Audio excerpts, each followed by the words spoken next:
Oke, assalamualaikum warahmatullahi wabarakatuh. Ya, selamat pagi semuanya. Semangat pagi. Semangat pagi. Salah anunya nih, salah nadanya soalnya. Tadi Banjar lagi nah. Oke, ya selamat pagi kawan-kawan. Alhamdulillah di pagi hari Kamis tumben lah kita nama lapak di hari Kamis. Biasanya hari Minggu.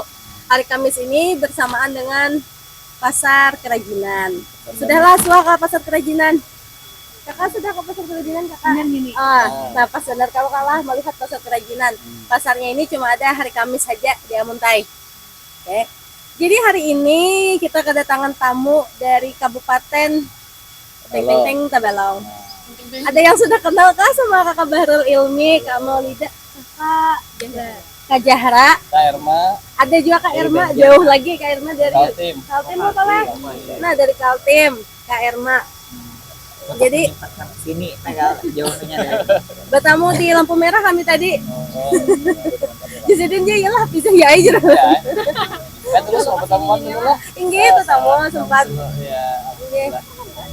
Jadi hari ini kita akan berbicara tentang pendidikan kritis di era digital. Sebagaimana kita ketahui pentingnya bersikap kritis di era digital karena banyak sekali informasi yang masuk. Easy come, easy go, jawab istilahnya toh. Hari ini pagi jam 8. Hari ini jam 8 masuk satu isu baru misalnya tentang apa yang lagi rame tentang Panadim misalnya. Karena siang kita sudah teringat lagi. Karena apa? Karena kebanyakan informasi yang masuk. Disitulah pentingnya berpikir kritis untuk memilah dan mengolah informasi. Langsung aja kita dengarkan pemaparan yang pertama dari siapa nih? Pemuda. Dari Kak Bahrul kalah menyampaikan Baru kami yang pemantiknya. kami anu aja kami menambah. Oke, baiklah. Pemaparan yang pertama disampaikan oleh Kak Bahrul Ilmi. Sedikit perkenalan, Kak Bahrul Ilmi adalah pendiri dari Rumah Pustaka Rumah Pustaka tahun 2021 2022 kalah, dan juga pendiri dari Pustaka Akswara. Ada Ilmi Pustaka Akswara. Nah, Pustaka Akswara di Amuntai. Oke. Kak Bahrul ini juga relima di Kabupaten Tabalong. Silakan Kak. memang tadi pendiri komunitas Rumah Pustaka pada tahun 2000. Jadi kami sudah jalan 6 tahun. Jalan 6. Jalan 6. Suami istri jangan anu lah. Di Kabupaten Tabalong. Nah, tapi Rumah Pustaka itu juga untuk sebenarnya kami buka untuk Kalimantan Selatan. Cuma memang domisili kami di Kabupaten Tabalong. Tapi hari ini saya bertindak sebagai mewakili Dewan Pemuda Kalimantan. Jadi ada organisasi di provinsi namanya Dewan Pemuda Kalimantan. Jadi hari ini bawa namanya Dewan Pemuda Kalimantan. Nah, hari ini kita bicara tentang berpikir kritis. Nah, kenapa hari ini kita penting untuk berpikir kritis? Karena tadi yang disampaikan oleh Hafiza bahwa ketika kita berada di arus informasi hari ini, kita merasakan informasi yang berlimpah. Tapi informasi yang berlimpah ini harus bisa kita pilih yang mana yang benar, yang mana yang setengah benar, yang mana yang hoax, itu harus dipilih. Dan hari ini, ulun baru aja baca buku, ternyata dengan melimpahnya informasi, kita bisa buka WA dapat info, kita buka Instagram dapat info, buka YouTube dapat info, Twitter atau X sekarang kita dapat info. Tapi ternyata internet bukan menjadikan sebagian orang, bukan menjadikan semua orang tambah pintar, malah banyak menjadikan ternyata orang makin bodoh. Itu fakta. Kenapa? Karena dia punya ilmu, dia merasa ilmunya banyak, seolah-olah dia ahli di bidangnya. Itu yang hari ini mengkhawatirkan. Jadi jangan tertipu, seolah-olah kamu banyak tahu, tapi ilmu yang kamu punya itu bisa di cross check nggak? Kalau kamu buka Instagram, menurut penelitian, laki-laki lebih cepat move on ketimbang perempuan. Kamu ambil, kamu share di forum, tapi ternyata nggak ada sumbernya. Menurut penelitian, kamu langsung berpatokan gara-gara ada dua kata. Menurut penelitian, laki-laki ternyata lebih cepat move on ketimbang perempuan. Di caption nggak ada, ya kan? Di caption nggak ada pemberitahuan penelitian dari mana, universitasnya mana, jurnalnya apa, nggak ada. Tapi karena itu menurut penelitian kamu seolah-olah tahu. Itulah yang hari ini mengkhawatirkan. Kalau kita kada punya kemampuan berpikir kritis, kita mudah terombang-ambing akhirnya di informasi. Karena itu mengkhawatirkan, karena nanti jangan sampai makin banyak orang-orang yang berani berbicara di depan orang lain, dia merasa ilmunya itu memang matang sudah. Memang pengetahuan yang mapan, yang sudah diuji, dia merasa benar ada yang sampai karena dia ngutip di sosial media. Bahkan orang yang membaca satu buku pun hati-hati terjerumus ke seolah-olah dia pakar di bidang ilmu itu tersebut. Makanya kenapa hari ini kalau ulun pribadi ngambil banyak diskusi-diskusi, ulun ngambil banyak tema-tema pendidikan karena ulun menyesuaikan dengan latar belakang ulun. Hari ini kalau misalkan terlalu jauh ulun kada tapi berani mengambil. Kalau ada bidang ahlinya, misalkan kami di Kabupaten Tabalong ingin mengangkat satu isu, kalau ada ahlinya, kenapa enggak dia yang diberikan kesempatan? Karena tadi misalkan ulun bawakan nih politik segala macam, bisa aja sebenarnya, tapi itu bukan bidang karena kita harus melihat latar belakang kita apa. Jangan sampai kita latar belakangnya harusnya orang pendidikan terlalu jauh bicara tentang misalkan hukum, itu bukan bidang kita. Nah itu yang harusnya kita sampaikan, pentingnya berpikir kritis. Nah hari ini yang mengkhawatirkan sebenarnya adalah sekolah bagi ulun nih minimal salah satu yang penting dimiliki oleh siswa hari ini berpikir kritis. Tamat SMA tuh minimal bisa berpikir kritis, salah satu indikator. Tapi nih ketika ulun tanya yang tamat-tamat SMA, yang tamat-tamat baru SMP, kamu tahu nggak berpikir kritis itu apa? Jawab. You know critical thinking. Apa? Ya. Kaya dan miskin. Skip. Anda berpikir kritis. Oke. Ayo, apa itu berpikir kritis? Oke. Berpikir lebih dalam. Dari sumbernya. Oke. Skip. Nah, oke, mungkin saya berbaik sangka. Anggaplah kawan-kawan kesulitan untuk menjelaskan apa itu berpikir kritis. Tapi bagi orang lain mungkin itu meragukan. Jangankan Anda berpikir kritis, definisinya aja kita bingung.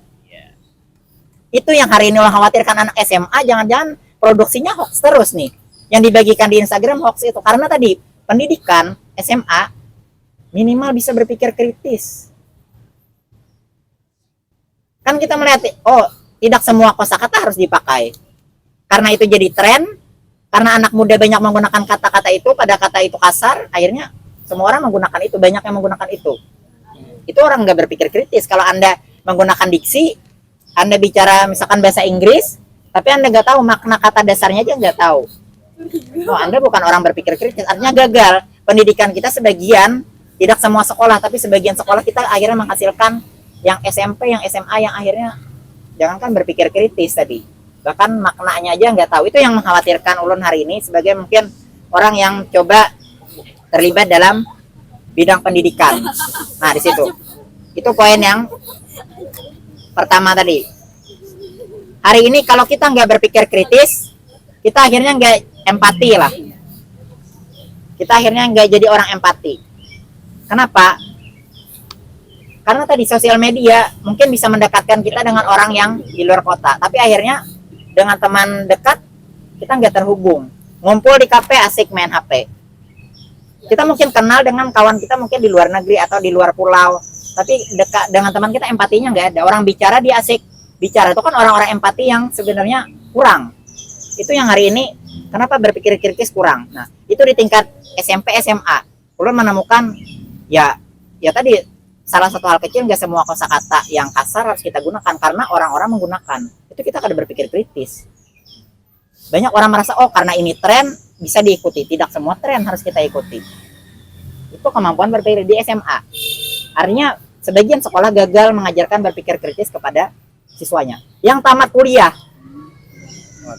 standarnya apa kah pulang? SMA, kalau di luar negeri itu dia SMP udah bisa berpikir kritis. Kita di SMA tidak ada jaminan tamat SMA di kita berpikir kritis karena terbawa arus terus. Nah, Terus yang tamat kuliah standarnya apa? Standarnya tamat S1 pendidikan harusnya bisa ngajar. Tidak gugup lagi harusnya.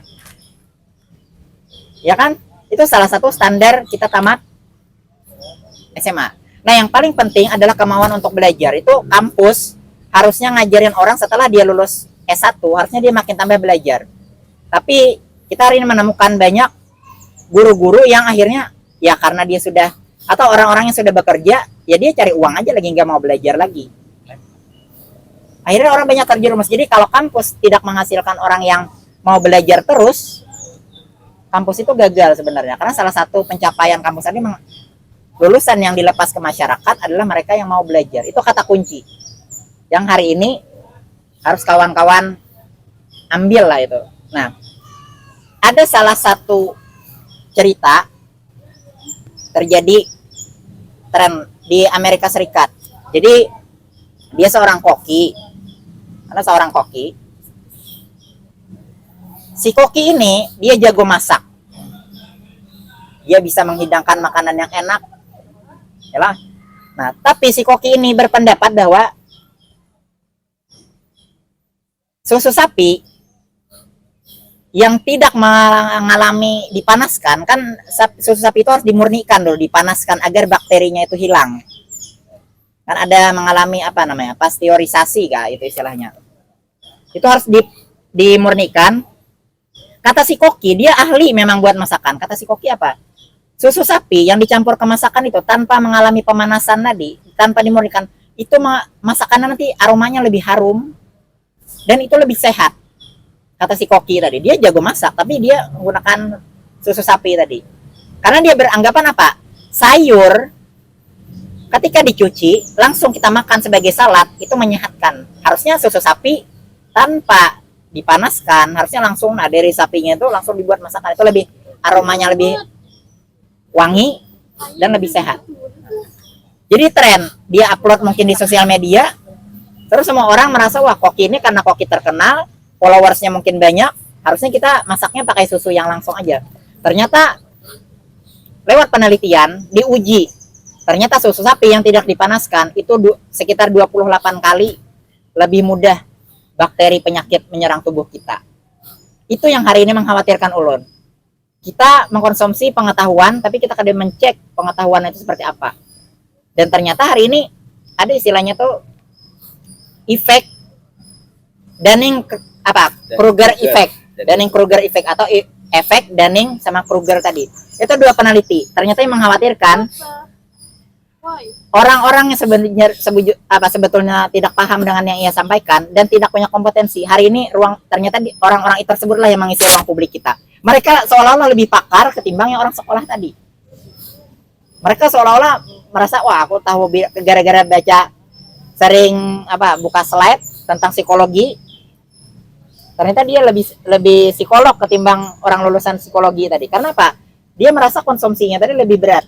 Dan dia padahal misalkan ada pengetahuan yang salah lebih keras lagi ketimbang orang yang lulusan psikolog. Nah itu yang hari ini ruang publik kita. Tapi yang mengkhawatirkan ulun, sebagian kita akhirnya apa? Yang tamat sekolah, hari ini banyak banget yang ketika di forum dia nggak bisa berbicara. Itu yang mengkhawatirkan. Oke, mungkin kita nggak banyak mendapatkan orang-orang yang berbicara tapi salah. Tapi hari ini yang juga mengkhawatirkan adalah tamatan sekolah ternyata tidak sekritis itu juga. Mempermasalahkan, harusnya ketika kita di forum, orang-orang kritis itu pertanyaannya nih, pendidikan kritis itu seperti apa? Kan hari ini kita bicara tentang pendidikan kritis. Pendidikan kritis itu tidak sesederhana orang yang suka mengkritik atau orang yang suka bertanya. Kalau misalkan ading-ading nih suka bertanya, itu belum tentu orang kritis. Suka mengkritik belum tentu orang yang kritis. Karena kritis tadi itu memang ada standarnya nih, cara berpikir kita seperti apa. Tadi yang disampaikan oleh kawan-kawan, berpikirnya mendalam. Itu salah satu cara kita berpikir kritis, mencek sumbernya. Itu salah satu tahapan. Tapi ternyata masih banyak orang-orang yang akhirnya merasa bahwa berpikir kritis kalau ada mahasiswa bertanya ke dosen, sering bertanya di dalam kelas, otomatis dia berpikir kritis. Tidak sesederhana itu. Wah kak, orang punya kawan kak, orangnya kritis banget. Ketika kita datang, oh ternyata yang dia tanyakan mempertanyakan aja, dalam artian hal-hal yang remeh. Orang kritis itu memang dikuliti. Wah, ini Kak yang Pian sampaikan tadi itu sebenarnya yang ulun baca tuh ada sesuai di sini. Nah, itu yang dimaksud tadi kritisnya mengkanter tapi juga pakai ilmu. Bukan sekedar bertanya aja. Bertanya itu awal dari berpikir kritis tapi tidak sampai ke berpikir kritis. Nah, hari ini yang ulun cemaskan jangan sampai guru-guru kita yang jadi guru, kita yang jadi dosen kita stop belajarnya. Itu bahaya. Belajar itu kan dari sampai kita ke liang lahat pun kita tuh berusaha terus untuk belajar. Itu yang kata pembelajar tadi. Jadi minimal anak SMA hari ini harus bisa berpikir kritis. Jadi kalau kita di forum dari SMA sampai kita tua di forum nggak ada pertanyaan, nggak berani bersuara, artinya pendidikan kita gagal dalam artian mengajari berpikir kritis. Percaya apa yang dikatakan orang Enggi Pak? Karena Pak Irza doktor. Seolah-olah yang sampaikan Pak Irza itu kita terima terus. Mungkin bagi kita kayak ulun bisa aja salah. Masing-masing kita kada bisa mengklaim bahwa apa yang semua yang kita sampaikan itu benar, kada bisa. Tapi dengan kemampuan berpikir kritis, walaupun kita dapat informasi di Instagram, di WA, itulah alat tools tadi untuk kita bisa perkakas tadi untuk kita bisa, oh ini salah, ini kada. Karena kita dibanjiri terus dengan informasi, isunya berganti terus nih, cepat berganti tadi. Nah, dan hari ini ketika bicara digital, sosial media, mungkin sebelum ulun kembalikan ke entah Pak Irza, nanti kawan-kawan yang jadi bisa memaparkan terkait tema ini. Sosial media itu anggaplah seperti air, digital itu seperti air. Kalau air tadi diminum oleh ular, airnya jadi apa? Bisa kan? Bisa kan? Bisa. Oh, jadi bisa. Tapi kalau air diminum oleh sapi, dia jadi apa? Air diminum oleh sapi jadi apa? Kalau air diminum oleh ular Jadi bisa. Jadi bisa ya. Iya. Jadi bisa yang racun tadi. Tapi kalau air diminum oleh sapi dia akan jadi susu. Digital, kalau kita pintar, kalau kita cerdas, kita bijaksana, itu bisa jadi manfaat gitu kita. Tapi kalau Anda bermain digital terus-menerus tanpa dibekali berpikir kritis, wah itu bahaya. Yang Anda ketahui itu bisa salah paham. Apalagi nanti ilmu parentingnya seolah-olah itu sudah mapan, dipraktekkan ke anak. Wah bahaya banget. Tapi kalau kita punya kemampuan berpikir kritis, itu yang membawa kita. Kita kada bisa di dalam kehidupan nih kayak naik kapal, kita kada bisa menyuruh ombak nih tenang, menyuruh arus tuh kada banyak ya, arus informasi pasti banyak, tapi sebagai sebagai nakoda kita bisa memilih sebagai kompas tadi, kita tahu arahnya kemana walaupun ombang nih arus nih datang terus, tapi kita bisa mengarahkan layar kita kemana, kompas tadi. Makanya pendidikan kritis hari ini tuh penting. Tapi apakah guru-guru ini memahami berpikir kritis itu seperti apa? Jangankan dia mengajarkan, dia aja kada tahu standar berpikir kritis itu seperti apa. Itu yang hari ini ulun cemaskan. Artinya kita melepas lulusan-lulusan yang seperti apa ke masyarakat. Apakah berkontribusi atau lulusan yang mencari sensasi aja. Nah itu yang hari ini ulun khawatirkan. Apakah SMA sudah bisa berpikir kritis? Apakah ketika tamat kuliah dia sudah menjadi pembelajar? Atau dia tamat kuliah? Ya tamat kuliah cari pekerjaan jadi guru, udah ngajar aja terus. Buku teksnya salah, dia kada tahu apa-apa karena dia nggak belajar, stop belajar. Itu kada bukan pembelajar, itu kampus tuh gagal kalau kada menghasilkan pribadi pembelajar tadi. Nah itu aja mungkin dari ulun sebagai prolog lah, atau kata pengantar, bisa disebut kata pengantar pada kesempatan ini. Silakan.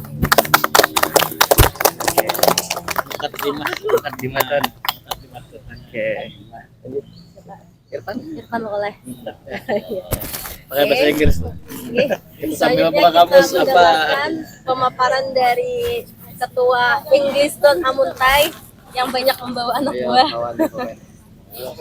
Banyak Jadi kita dengarkan pemaparan tentang pendidikan kritis dari Afuna Muhammad Ahmad Irfansah.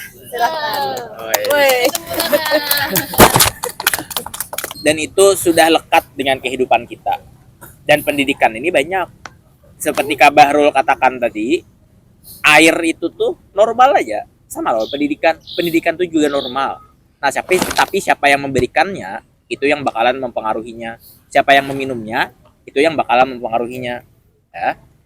Contoh ya, ada seorang diktator misalnya ya, dia kan mengajarkannya dengan pola diktator juga, sehingga hasilnya ya mungkin orang diktator juga tuh ya. Biasanya memang alurnya seperti itu ya, karena tadi Kabar Rul dari sisi pendidikannya apa ya, saya mungkin dari sisi psikologisnya lah ya, itu nah. Kalau dari pendidikan kritis itu hampir seluruh ya, ini hampir seluruh teori belajar psikologi itu terpengaruh oleh hal-hal kritis. Teman-teman mungkin pernah mendengar istilah tabula rasa. Apa itu? Manusia itu tercipta layaknya kertas putih bersih.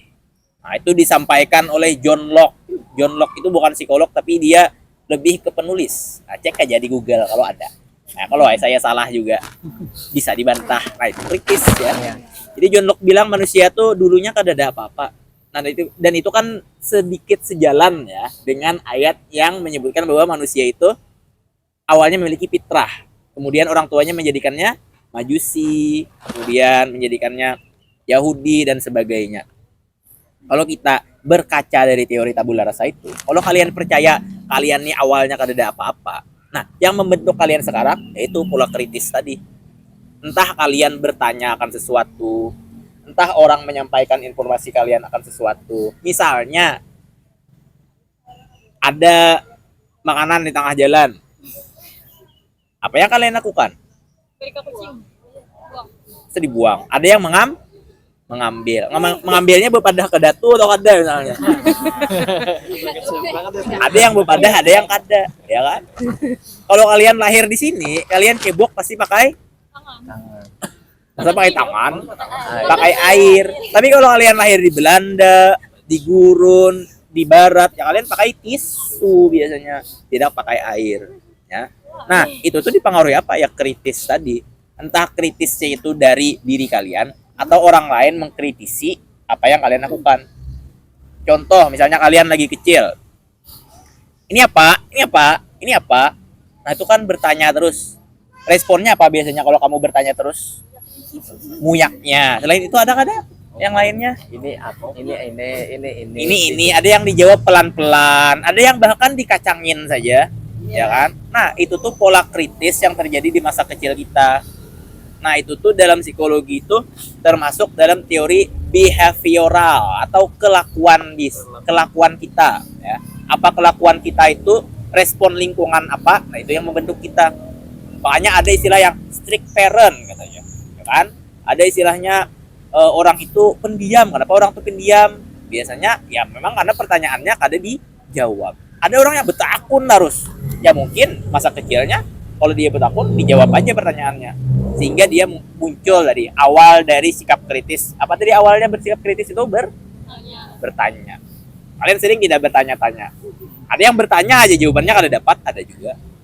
Nah, sehingga nanti tergantung bagaimana lingkungannya menjawab. Nah, itu yang pertama ya. Ada yang dari lingkungan itu. Dan kebanyakan itu dari lingkungan lah.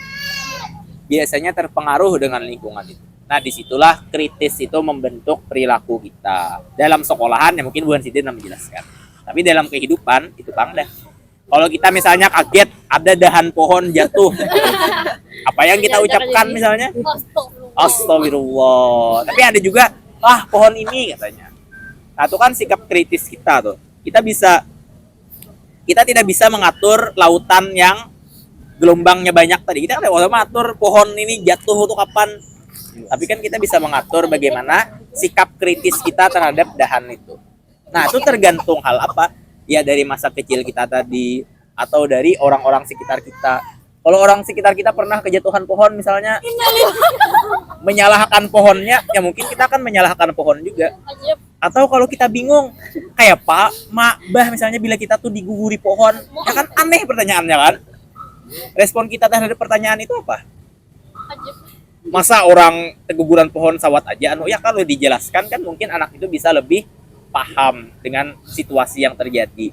Sehingga rasa hausnya itu terpenuhi. Sehingga kalau dia haus akan pengetahuan atau kebingungan, nah dia tuh tahu caranya apa yang harus dilakukan ketika bingung ya. Tidak cuma melampiaskan emosi secara tidak stabil atau mengeluarkan amarah saja. Nah, seperti itu. Jadi kritis itu memang bagian dari fitrah kita. Tugas kita bertanya-tanya tuh dah. Apa yang terjadi di sini, dan tugas sesama kita itu menjawab.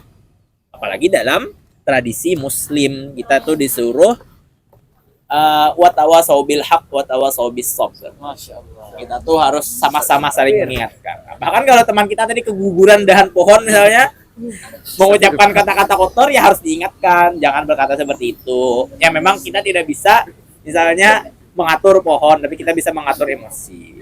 Gitu ya. Jadi kritis itu apa Bang artinya kritis tadi Bang? Kritis apa artinya tadi kritis? Belum sampai gitu ya. Sampai. Kritis itu kalau menurut saya, ini menurut saya ya, jangan diaminkan. Kritis itu kita bisa menghakimi apapun. Kayak misalnya saya mengkritisi handphone kalian. Wah, alay misalnya. Pakai cash misalnya, kemos-kemos, apalah gitu itu kan. Nah, itu adalah kritis kita. Tapi apakah itu benar? Ya belum tentu juga. Nah, itu kan sikap kritis, kamu menghakimi case saya gitu. Nah, dan itu tergantung respon saya. Kalau saya marah sama kamu nggak akan lagi kritis dengan HP saya. Nah, begitu pula yang terjadi kiranya di pendidikan. Kalau kalian tuh bertanya ke guru, ini aja kada bisa. Kira-kira bertanya lagi atau kada? Makanya kritis ini pun bisa melahirkan situasi yang kritis pula dalam hal lainnya ya. Jadi ada kritis ini macam-macam lah gitu. Nah, jadi harapannya ya di lingkungan-lingkungan seperti ini, di lingkungan yang mungkin pendidikannya seperti apa nanti akan dijelaskan ya. Kritis itu awalnya ya bertanya tadi. Jadi hati-hati dengan pertanyaan itu. Dan banyak perilaku kita pun hasilnya, prosesnya itu dilalui dari bertanya. Itu ya. Itu saja ya. Jadi silahkan bertanya pada diri kalian kenapa kalian sampai ada di sini. Sok ke Bapak. Sama aja malam-malam. Bila tak salah Pak eta gurang. Oke, baik. Dari kawan-kawan ada yang mau bertanya, kita langsung praktek tentang pendidikan kritis tadi. Tentang berpikir kritis. Bila ada yang bertakun ditunjuk. Ada lulus ya tulisannya. Langsung saja, mungkin bukan bertanya tapi lebih ke apa namanya ya lah. Menambahkan. Enggak juga kan tadi kita yang dibahas adalah dunia pendidikan yang kritis kalau nah tapi sedangkan kenyataannya mungkin banyak bukan hanya muridnya tadi dari segi SMK atau lulusan SMA, tapi ada juga mungkin beberapa guru yang gurunya ini tadi pasif, kurang aktif. Ya kalau nah kayak apa nih supaya agar guru kita ini supaya jangan sampai tuh guru menjadi guru yang pasif. Sedangkan kan kita nih hendaknya guru kita itu adalah guru yang aktif, bukan guru yang pasif. Apalagi di dunia pendidikan ini kan banyak. Orangnya juga beragam-ragam. Misalnya nih dia nih seorang pemimpin, sedangkan pemimpinnya ini orang ini kada nyamanan. People pleasure. Ibaratnya tuh kayak apa lah? Ayo kada apa-apa kawan nih kada menggawe. Aku aja gini menggawe misalnya nih, tugas-tugas segala macam nih Padahal dia ini adalah seorang pemimpin. Dia juga seorang ibaratnya tuh di dalam dunia pendidikan, tapi kayak apa caranya nih supaya ini itu maulah kekawanannya ini aktif, kada pasif, sedangkan ini tuh kan juga guru kayak Oh, udah kalau TikTok. Oh, ada nih jawaban dari Aprizal. Seberataan murid tidak pasti suka di satu mata pelajaran tertentu. Jawaban ulun kayak sedikit. Oke, terima kasih Aprizal. Disampaikan. Jadi tadi pertanyaannya tentang bagaimana sebagai kepala sekolah atau pemimpin di sekolahan sejarah nggih cara menghadapi kawanan yang guru-guru yang pasif. Nggih. Kalau orang ini kada nyamanan nih, orang betul gurunya ini kan kayak seakan-akan Nggih. cuma sekedar mentransfer ilmu lah. Kada heran lawan murid. nggih. Ingat lagi deh visi misi menjadi guru. Cuman kayak melepas kewajiban aja. Ya, Tapi nggih. datang sekolahan sudah. Nggih. Oke, mungkin dari Mbak Empat siapa yang menjawabkan dari Bapak? Atau ada pertanyaan dari yang lain dari kawan-kawan aja langsung siapa yang hendak menambahkan? Nih testimoni dari kakak-kakaknya sekolahan nih nama sih nah. Interpret apa ya misalnya misalnya menceritakan ini nanti dikaitkan dengan yang isu-isu zaman sekarang. Jadi kayak lebih mudah dipahami sih bagi ulun. Ayo relate lah. Iya, bujur. Ada serius banget, jadi ada saatnya tuh ada candaan yang membuat suasana tuh hangat gitu. Nah, terus juga kayak siapa tuh itu yang Ading ini. Ading salah. yang ada teori dan realita kayak gitu. Sebenarnya kita tidak bisa mendikte, kata mereka. Guru itu mau aktif atau tidak bisa. Tapi yang utama itu dari anak, pendidikan di rumah.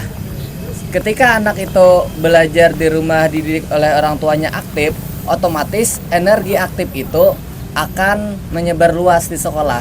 Dan guru-guru yang pasif itu mungkin bisa juga ikut aktif ketika melihat keaktifan anak itu.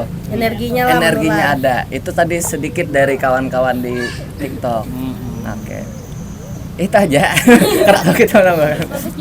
Bagus ya. Tapi saya tidak kurang setuju dengan pendapat itu.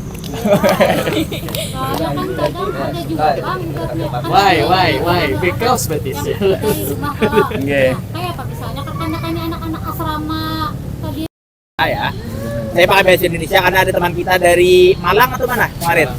Dari Malang. Jadi Jojo. anak itu berperilaku seperti apapun, sebenarnya perilaku itu tidak statis. Perilaku itu dinamis sebenarnya. Ya walaupun mungkin sudah 5-6 tahun dibentuk dari rumah, tidak menutup kemungkinan perilaku itu bisa diubah. Jadi kalau kita mau menyalahkan anak, ya itu susah sebenarnya. Yang salah siapa? Kita sebagai guru bisa salah. Orang tua sebagai orang tua bisa salah. Dan anak pun ya bisa salah gitu lah. Karena memilih hal yang mungkin tidak patut untuk dipilih. Jadi ya kita semua tahu pendidikan itu bukan cuma tentang guru. Keluarga, lingkungan, sistem sekolah itu semua bersatu padu. Dan kalau sistem yang di Indonesia ini memang diterapkan sebagaimana mestinya, hal-hal seperti itu pasti terjawab. Contoh tadi hal pertama, guru inkompeten. Guru inkompeten itu sudah ada pengawas dari setiap dinas. Entah dari madrasah, dari dinas pendidikan, itu ada pengawas. Ada supervisinya, ya kan? Kalau kita bicara ideal ya, itu sudah ada sistem yang mengatur itu ada. Di kampus seharusnya guru itu sudah digodok dengan berbagai macam ilmu. Ada 4 kompetensi guru. Satu adalah apa Pak Guru? Pedagogi. Pedagogi itu apa? Bagaimana kemampuan guru mengobservasi setiap muridnya. Oh ini pendiam, oh ini aktif, oh ini sangat aktif.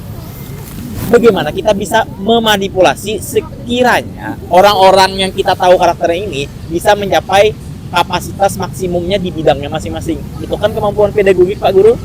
Nah, kalau ada kendala tadi, anaknya suka tidur. Kalau kita punya pedagogik yang baik, nah kita tuh bakal tahu apakah kesehatan mentalnya, apakah memang ada yang salah di hormonnya. Karena memang ada anak biasanya ya hormon apanya gitu lebih besar, Bu. Sehingga kadang kalau dia itu beranai, sistem metabolismenya ini memang rendah sehingga dia butuh istirahat lebih. Dan apa yang kita lakukan sebagai guru? Ya bawa ke dokter sebenarnya. Nah, disitulah peran-peran tiap guru itu ada UKS-nya sudah di sekolah. Itu bisa kita terapkan juga ya. Masalah pemimpin sekolah ya pasti dipilih oleh berdasarkan harusnya seleksi yang ketat. Manajemennya harus ada. Tapi ya pada kenyataannya itu tadi ideal ya. Tapi pada kenyataannya guru-guru kita misalnya titipan. Kepala sekolahnya ada yang hendaknya. Dari mana itu berasal? Hemat saya ya. Mudah-mudahan tidak benar, mudah-mudahan konspirasi saja. Itu terjadi karena kita pernah di era yang kita itu tidak kritis. Pokoknya A, kita tuh A saat itu. Sampai gimana ya? Ada era kita itu pokoknya susah untuk kritis. Kita itu didikte atau disuruh untuk melakukan ini saja. Nah, sudah terdoktrin sehingga ya jawabannya tadi ya pendidikan kritis tadi gitu. Jadi kiranya itulah yang menjadi masalah, bukan sistem kita yang kurang, bukan ya, tapi bagaimana kita menjalankannya. Sebenarnya masalah apapun kalau kita kembali ke sistem yang sudah ada tuh sebenarnya bisa saja dijawab. Jadi mungkin seperti itu ya, Bapak Ibu sekalian. Mungkin Pak Irja ada jawabannya sudah nah. Ada tambahan karena mencatat ini. Mencatat apa jawabannya ya? Belum merangkum pertanyaan-pertanyaan tadi. Tadi Bahrul mengawali dari tema kita apa namanya? Pendidikan kritis di era digitalisasi. Nah, oke. Saya coba ambil satu tema, nanti kita ajak semuanya berpikir kritis. Ya. Baik, kalau di era digital sekarang itu kan ada permasalahan yang berhubungan dengan hoax.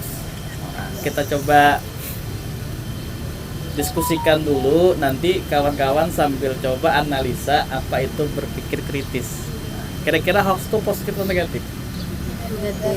Bisa positif. Netral. Netral, negatif. Negatif. Negatif. Ada yang positif di sini? Ada Pak, ulun Pak. Ada. Oke, baik. Nah, kita itu dulu ya. Sambil saya coba bawakan sebuah analogi, nanti kita berpikir kritis ya. Hoax itu kan secara pengertiannya banyak. Tapi kalau kita ambil filosofinya dulu, apa filosofinya? Awalnya memang ada seorang profesor yang bernama Alan Sokal. Alan Sokal atau sering disebut sebagai Alan Hoax. Jadi dia ini adalah seorang penulis jurnal yang sangat terkemuka, yang sangat luar biasa. Kemudian dia mencoba menulis asal-asalan.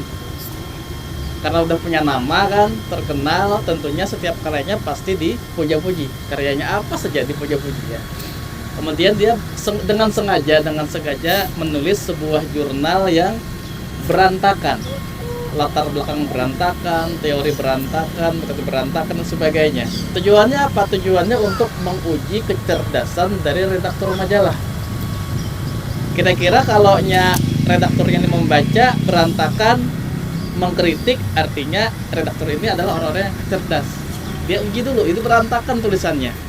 Nah, ketika karyanya sudah selesai, dikasih kepada redakturnya, ternyata redakturnya memuji-muji tulisannya, menghebat-hebatkan tulisannya, padahal berantakan, penuh dengan kesalahan. Nah, artinya kenapa? Dia mengatakan untuk menguji kecerdasan dari redaktur ini. Karena udah punya nama, tulisan berantakan, tetap dipuji-puji. Punya nama ya. Artinya hoax itu bisa dikatakan menguji kecerdasan awalnya, kecerdasan dari para pembaca. Kira-kira punya akal apa enggak nih? Bisa mengkritik atau tidak ya. Kemudian sekarang hoax itu kan karena informasi sangat luar biasa beredar, maka muncullah istilah-istilah yang negatif. Seperti apa? Berita bohong. Karena sekarang kan informasi sangat luar biasa, berita bohong. Muncul dua istilah yang memang analoginya berbeda pendapat nih. Ada yang mengatakan hoax itu awalnya positif, kenapa? Karena tujuannya untuk menguji kecerdasan dari konsumen literasi ini. Dia ngebaca gimana arahannya, dia dapat informasi bagaimana menguji kecerdasan. Namun ada juga pendapat yang mengatakan bahwa hoax itu adalah negatif. Kenapa? Karena menyebar isu-isu palsu, berita palsu, kebencian dan sebagainya. Kalau mengacu kepada Al-Quran kan surah Al-Hujurat ayat 6 ya. Inza'akum fasikun binabain fatabayun, bertabayun. Setiap informasi yang ada kita tabayun. Nah, jadi ada istilah yang menguji kecerdasan, ada istilah berita palsu. Kalau kita ngambil Al-Quran, kita harus tabayun setiap berita. Nah, kira-kira dari tema yang sederhana ini, apa itu berpikir kritis? Kira-kira, silahkan kawan-kawan. Saya coba memantik dengan sebuah tema sederhana. Nanti kita analisis sebenarnya kira-kira apa itu berpikir kritis. Tentu kita punya definisi masing-masing, ya. Pendapat ini mungkin seperti ini, pendapat seperti ini, tapi intinya adalah pendidikan itu akan semakin cemerlang jikalau kita punya kemampuan menganalisa. Jadi tidak hanya satu bahan kita telan mentah-mentah, tapi berbagai macam data dulu, penuh informasi, kita analisa, baru kita ambil sebuah kesimpulan. Itu langkah awal dari berpikir kritis dan bisa kita gunakan dalam tema apa saja. Entah itu membaca, entah itu belajar bisnis, entah itu bernegosiasi ya. Entah itu barangkali sebagai guru. Jadi kemampuan menganalisis itu penting untuk sarana wadah untuk berpikir secara kritis. Misalkan kita belajar fikih, yang terkenal fikih itu kitab apa sekarang? Fathul Mu'in, Fathul Mu'in. Kalau awal-awal apa yang paling pertama? Angga Ibadah, Yang paling pertama apa kitabnya? Taharah. Itu babnya, Bab. pasalnya ya. Ya. Judul yang paling pertama apa? Judul kitab fikih yang paling pertama apa? Kita kita muhatta aja. Fikul wadi ka ba? Oke. Ada macam-macam, ada Arisalah dari Imam Syafi'i kan, kemudian turun-temurun dan sebagainya. Nah, itu contoh. Saya mencoba melempar sebuah kitab fikih pertama apa? Jawabannya beragam. Kan beragam tadi. Nah, kita harus tidak langsung telan bulat-bulat, tapi kita menganalisa dulu. Tadi ini yang mana yang lebih dominan, kemudian kita tarik kesimpulan. Itu kemampuan menganalisa. Nah, jadi intinya kita semua bisa berpikir kritis, tidak mesti langsung bisa enggak, tapi merupakan sebuah konsistensi dari pembelajaran yang ada. Jadi bukan berarti dia orangnya sudah mampu berpikir kritis, belum tentu, tapi ini merupakan wadah dari belajar dan belajar. Karena itu kata Bahrul Ilmi tadi, jadi guru jangan berhenti belajar, jadi dosen jangan berhenti belajar. Aku sudah doktor, nah bukan seperti itu ya, tetap belajar dan belajar. Makanya saya sangat senang sekali berkumpul dengan kawan-kawan yang adik-adik mungkin yang masih SMA, mungkin yang kuliah, SMP, atau mungkin teman-teman yang sudah SPD. Saya sangat senang sekali berkumpul seperti ini karena kita merupakan wahana untuk belajar juga. Contoh jam kos, apa jam kos tadi? Jam kosong. Kami nggak tahu itu apa karena nggak ada istilahnya gitu kan. Sekarang paham, belajar dari kawan-kawan Gen Z terus belajar. Nah, itu kemampuan dalam berpikir kritis ya yang saya coba padukan dengan digitalisasi tadi. Jadi intinya kawan-kawan sekalian, saya lempar sebuah tema sederhana tadi, teman-teman bisa menganalisa masing-masing apa itu berpikir secara kritis. Kemudian tadi kalau nyamanan lah sebagai pemimpin. Apa ya? Mas benar, beliau ketua yayasan yang menaungi 2 kampus. Bagaimana kalau tidak nyaman? Alhamdulillah ya, saya menaungi 2 sekolah tinggi, total dosen 98 orang, total mahasiswa sekitar 3.400 orang. Wow. Dengan karakter yang berbeda-beda. Ya, ada yang bakalahi ketua yayasan makan, ada yang curhat ini betangisan, ini macam-macam lah. Artinya punya karakter masing-masing lah. Nah, kalau saya coba istilah people pleaser, people pleaser ada nyamanan, people pleaser. Kita bedakan dulu antara orang baik dengan people pleaser.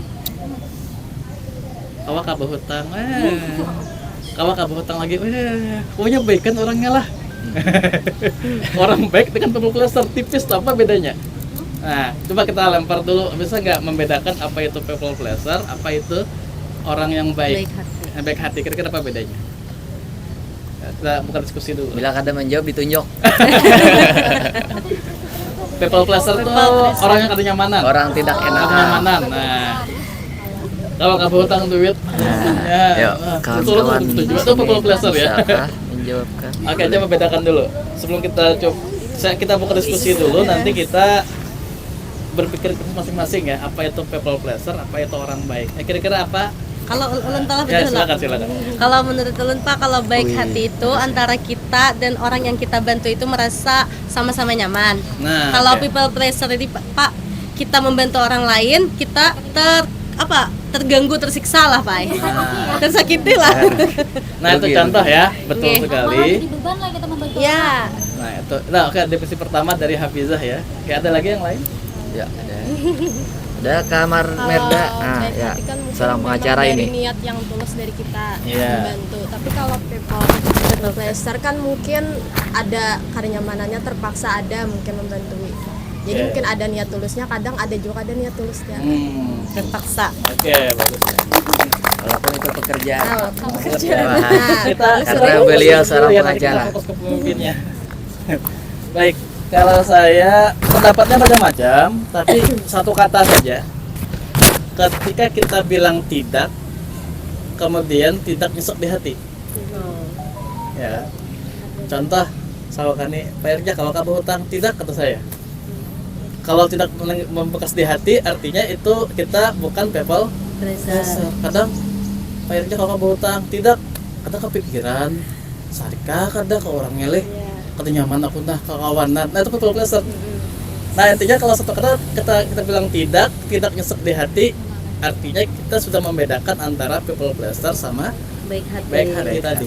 Nah sekarang konsep kepada pemimpin kan kadang-kadang memiliki berbagai macam karakter manusia yang beda-beda. Ada yang pangurihingan, ada yang penyerikan, ada yang curhat berat tangisan, ada yang bakalahian, ya macam-macam lah. Saya rasa yang perlu dibangun itu adalah sistemnya dulu seperti apa, kebijakannya seperti apa. Misalkan kita punya sebuah sistem kebijakan, tentu ada kebijakan yang populis, ada kebijakan yang non populis. Kebijakan populis itu artinya kebijakan yang menyenangkan semua orang. Kita bikin sebuah sistem ini bisa menyenangkan semua orang, tapi karena ini semuanya senang, dampaknya bisa jadi organisasi kita terhambat. Nah itu agak bahaya gitu ya. Artinya kalau kita bikin sebuah kebijakan sistem yang kuat, orang-orang yang kita pimpin itu akan fokus ke sistem itu sehingga tidak ada lagi bekas yang tidak membekas tadi kan. Misalkan kawan-kawan ingin jadi dosen wajib S2, sehingga yang sistem terbangun sudah, sehingga kawan-kawan S1 terpaksa dikat gitu kan. Nah kenapa? Karena kalau sistemnya nggak ada, kita harus mengangkat orang, pasti muncul people pleaser tadi. Kenapa aku karena sistem nggak ada. Jadi saya rasa tentu tidak ada yang sempurna ya, tapi yang itu kita harus membangun sistem dulu. Kalau sistemnya sudah kuat dan tentunya sesuai dengan kemampuan punya kita, organisasi kita, yang lain bisa mengikuti tanpa ada rasa nyesek di hati. Nah itu ya. Kalau teman-teman ingin lihat isu yang terbaru, karena saya akan mengatakan yang ada data faktual, kisahnya sesuai dengan apa yang disampaikan ya. Coba kawan-kawan kalau ingin lihat dunia pendidikan yang guru dibully, barangkali muridnya yang ini dibully, gurunya kenyamanan, atau mungkin murid yang dibully. Ada drakor yang saya rekomendasikan ya. Pernah nonton Tax Allison? Nah, Tax Allison pernah nonton? Ada yang pernah nonton? Sudah ya. Nah itu contoh ada lembaga yang memang fokus kepada menyelamatkan guru dan murid yang dibully. Meskipun ya apa nama lembaga itu saya lupa. Pengawas pendidikan ya. Jadi konsep itu ada murid yang dibully kalau guru menegur, kena kasus sanksi kan. Nah kemudian ada mungkin yang selebgram yang video terus live terus, kalau guru menegur gurunya kena hukum atau gitu. Nah ketika ada lembaga pengawas ini, maka mereka bisa menjadi sumber penengah untuk menyelamatkan guru dan para murid. Nah meskipun mereka memetik dengan cara kekerasan, nggak apa-apa, nggak ada hukumnya ya. Jadi kan kawan-kawan sekalian, kalau ingin melihat prakteknya, meskipun ini fiksi ya, bisa nonton Tax Allison. Itu di Netflix ya, ada 10 episode kalau nggak salah, 10 episode. Nah itu ya. Jadi intinya kalau pemimpin itu kita bangun sistem dulu, nanti yang lain bisa ngikut. Nah gitu ya, mungkin dari saya. Terima kasih ya. Kita buka lagi diskusi yang kedua. Tadi sudah tentang guru yang kurang aktif, guru pasif ya. Lanjut lagi. Ini hendak menyasar ke mahasiswanya, Bang. Nah, ya kalau mahasiswanya pulang, yang masih siswa. Ini sudah kedemahan apa deh? Ini kedemahan lagi. Apa gitu? Nah ya dari tetangga nih, provinsi tetangga Kalimantan Tengah, KUD. Boleh? Bicara. Bicara drakor apa nggak? Bicara drakor bisa. Squid Game ya. Sedikit lah. Kayaknya sudah lengkap aja Pang dari kawan-kawan tadi. Ada dari akademisi, Pak Irza, guru-guru, ada dari aktivisnya langsung, luar biasa. Ini sedikit dari saya, ini cuman kekambangannya aja lagi bahasa kita itu. Yang bermekaran Yang bermekaran ya. Kembali kepada tema tadi kan, pendidikan kritis di era digital. Emang kalau saya tanya, sebelum era digital kita tidak kritis kah? Kritis, makanya ada gerakan reformasi. Berarti sebelumnya itu memang sudah ada kritis. Ya kan? Dijawab kawan. Dijawab. Namun ketika era digitalisasi ini ada, kritis kita lebih ditingkatkan lagi. Nah, saya merasakan, mungkin ada kawan-kawan juga merasakan seperti saya. Seandainya saya tidak bermain sosial media, dengan berbagai media yang saya punya, saya 10 kali lipat lebih pintar daripada sekarang. Kenapa? Karena saya merasakan ketika di mahasiswa, bahkan sebelum menjadi mahasiswa, kritis saya luar biasa. Bahkan berani menulis sajak, menulis puisi. Setelah menulis saya bacakan, teriak-teriak di kampus. Kawan-kawan yang tidak tahu apa-apa saya teriaki dengan puisi saya. Ketika mereka bertanya kepada saya jawab dengan puitis. Sajak kita. Bahkan terkenal dulu sebagai apa itu namanya lo tak? Peternak sajak. Ya, peternak sajak. Ketika kata-kata yang keluar itu pasti ada sajak. Ketika ada keadaan-keadaan itu pasti ada sajak. Ya, hari ini adalah hari yang indah.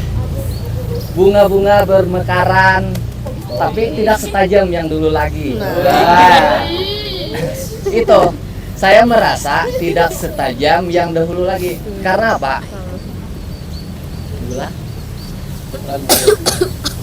Karena itu tadi, karena adanya era digitalisasi. Doktrin otak saya, scroll pikiran saya itu sudah mulai kurang dan tidak tajam. Jadi apa yang ini langsung ke eksekusi di dalam pribadi saya. Mungkin kawan-kawan bisa juga ini ditiru. Apa yang saya lakukan? Saya berpikir bagaimana caranya pintar di era sekarang.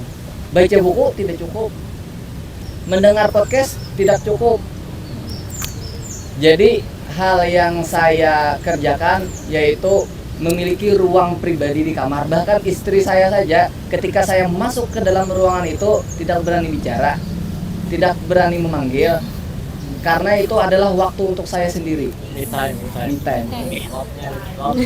Kalau bahasa kita Sufi itu khalwat. Tempat khalwat. Saya tidak pernah menghilangkan waktu khalwat. Jadi ketika saya duduk, saya tidak membaca, duduk menenangkan pikiran. Setelah menenangkan pikiran, baru saya membuka apa yang ingin saya buka. Misal ceramah, misal podcast, misal bacaan. Setelah itu baru saya analisa. Misal ada ceramah tentang guru sakumpul. Setelah itu saya analisa. Saya cari data-datanya. Saya buka jurnal-jurnalnya. Itu membuat pikiran saya lebih cepat berpikir di era sekarang.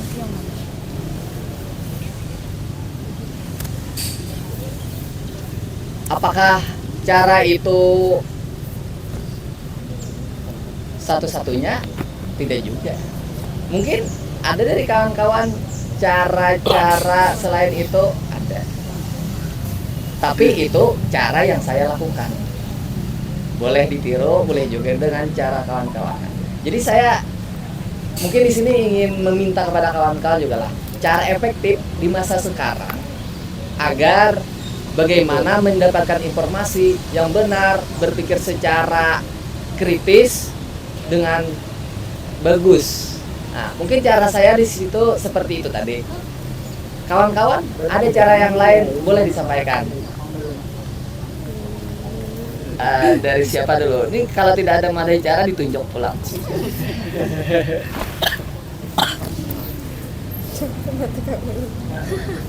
Paket ya?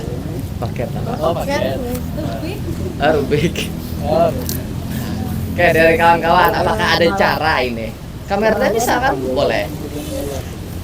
Kalau ulun sebenarnya sama merasa akhir-akhir ini semakin dewasa rasanya kayak kurang tajam pemikirannya. Padahal dulu-dulu waktu zaman sekolah, waktu sosmed itu belum masif, itu masih ada tajam banget karena sering baca buku, walaupun yang baca mungkin bukan buku pengetahuan, tapi kan itu mengasah kita. Sedangkan sekarang kebanyakan sosmed sering scroll sosmed itu kan mengurangi cara berpikir kita, apalagi yang berapa detik itu bersilih ganti kan mengurangi pemikiran kita.